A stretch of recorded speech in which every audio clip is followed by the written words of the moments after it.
har bir narsaning to'lovi bo'ladi. Bu borliq qonuni. Biza xohlaymizmi, xohlamaymizmi, borliq qonunlar ishlayveradi. Bu bir mexanizmdek. Va biz bu qonunlarga amal qilsak, hayotimiz yaxshi bo'ladi. Har bir narsani o'zini to'lovi bor va eng arzon to'lov pul bilan to'lov qilish, eng qimmat to'lov sog'liq bilan to'lov qilish.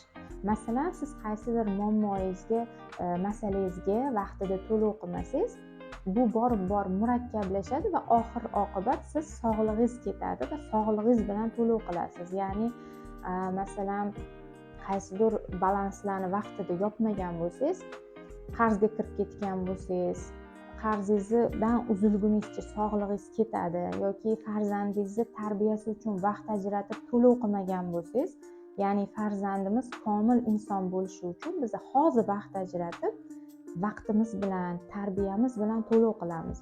Bu ishni qilmagandan keyin, katta bo'lgandan keyin bola siz xohlagan natijani olmaganingizdan keyin sizni sog'lig'ingiz ketadi. Turmush o'rtog'ingiz bilan munosabatlaringiz minusga ketishni boshladi. Siz bunga to'lov qilmadingiz, ya'ni turmush o'rtog'ingizni xarakter xususiyatini o'rganib, unga vaqt ajratib, unga e'tibor ajratib, bu ustida ishlamadingiz, ya'ni to'lov qilmadingiz. Bu borgan sari murakkablashadi va ajralish bilan yoki yana shuni ketidagi siqilishlar bilan, sog'lig'ingiz ketishi bilan to'lov qilishingizga to'g'ri keladi.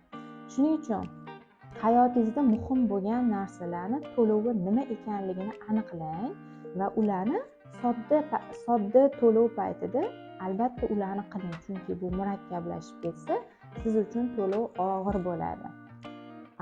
Albatta qanaqadir natijaga erishish uchun nimadir bilan to'lov qilish kerak.